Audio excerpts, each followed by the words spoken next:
Good morning. என்ன பார்க்க போனால் ஜஸ்ட் 110cc பார்க்க போகிறோம். இதில் வந்து 2 வேரியன்ட் இருக்குது. ஃபர்ஸ்ட் வேரியன்ட் வந்து கிளாசிக்கு, செகண்ட் வேரியன்ட் வந்து மேட் ஃபினிஷ் ஆகும். கிளாசிக்கில் வந்து டர்க்கிஷ் ப்ளூ, ஒயிட்னு 2 கலர் இருக்குது. மேட் ஃபினிஷில் வந்து 4 கலர் இருக்குது. Red, black, blue, purple 4 colour இருக்குது. எல்லா வேரியன்ட்லேயும் முன்னாடி 10 இன்ச்சு டயர் வரும், டியூப்லெஸ் டயர் வரும். டியூப்லெஸ் டயர் இருக்கிறனால வண்டி ஏதோ ஹைவேஸ்லேயே ரோட்லேயே போகும் பஞ்சர் ஆனா கூட நீங்கள் வண்டி அப்படியே பஞ்சர் சாப்பிட்டு ஓட்டிக்கலாம், பயப்பட தேவையில்லாம. முன்னாடி வந்து டெலஸ்கோபிக் ஷாக் அப்சர் வரும். டெலஸ்கோபிக் ஷாக் அப்சர் இருக்கிறனால நீங்கள் மேடு பலத்தில் ஏறும்போது நீங்கள் சஸ்பென்ஷன் கொஞ்சம் ஃப்ரீயாக இருக்கும். முன்னாடி வந்து ஹேலஜன் கெட்லாம்ப் வரும். ஹேலஜன் கெட்லாம்ப் இருக்கிறதுனால நீங்கள் நைட்டு போகும்போது நல்லா கொஞ்சம் வெளிச்சமாக இருக்கும். முன்னாடி வந்து அனலாக் ஸ்பீடா மீட்டர் தான் வரும். அனலாக் ஸ்பீடா மீட்டரில் வந்து இதில் உங்களுக்கு வந்து petrol low fuel indicator plus engine light எல்லாம் காமிச்சு. இந்த இன்ஜின் லைட்டு வந்து வண்டி ஸ்டார்ட் பண்ணக்கப்போ எரியாது. அப்படி எரிஞ்சின்னா இன்ஜின் உள்ள பிரச்சனை இருக்குது அப்படின்னு அர்த்தம். இன்னும் பெட்ரோல் லோ ஃபியூல் இண்டிகேட்டர் காமிச்சு. பெட்ரோல் ஒரு லிட்டர் கீழே இங்கே லோ ஃபியூல் இண்டிகேட்டர் ஒன்று காமிச்சிக்கும் உங்களுக்கு. இது வந்து எக்கனாமிக் மோடு, பக மோடு இருக்குது. எக்கனாமிக் மோடு இருக்கிறதுனால மைலேஜ் நல்லா கிடைக்கும். பக மோடு இருக்கிறதுனால பிக்கப் கொஞ்சம் நல்லா இருக்கும்.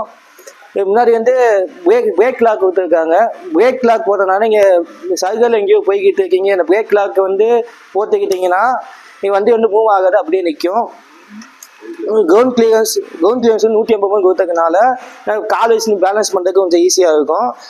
இது வீல் பேஸ் வந்து 1250 கொடுத்துருக்கனால நீங்கள் கட்டை திரும்புறதுக்கு கொஞ்சம் ஈஸியாக இருக்கும். முன்னாடி வந்து 2 லிட்டர் க்ளோ பாக்ஸ் கொடுத்துருக்காங்க. இந்த 2 லிட்டர் க்ளோ பாக்ஸில் பேக்கு, ஃபோனு ஏதாவது வச்சுக்கலாம். முன்னாடி 3 kg சப்போர்ட் பண்ணுற மாதிரி பேக்கு கொடுத்துருக்காங்க. பைய ஏதாவது உள்ள முன்னாடி தொங்க போட்டுக்கலாம்.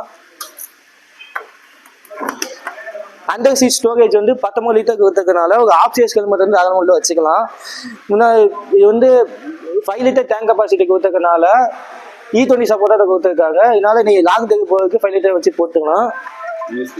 யூஎஸ்பி சார்ஜிங் போட்டு கொடுத்துருக்காங்க. யூஎஸ்பி சார்ஜிங் போட்டோன்னா நீங்கள் வண்டி ஃபோன் எதுவும் சார்ஜ் இல்லை அப்படின்னா நீங்கள் கண்ணியில் போகும்போது கூட சார்ஜ் போட்டுக்கலாம்.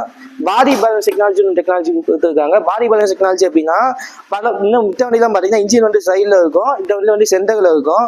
இதனால பேலன்ஸ் பண்ணுறதுக்கு கொஞ்சம் ஈஸியாக இருக்கும்.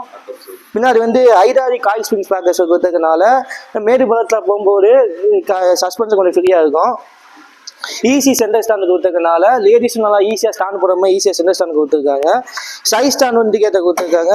சைஸ் ஸ்டாண்ட் இண்டிகேட்டர் போட்டிங்கனால சேஃப்டி ஃபீச்சர் தான் இது. சைஸ் ஸ்டாண்ட் போட்டிங்கன்னா வண்டி ஸ்டார்ட் ஆகிற மாதிரி ஃபீச்சர்ஸ் கொடுத்துருக்காங்க.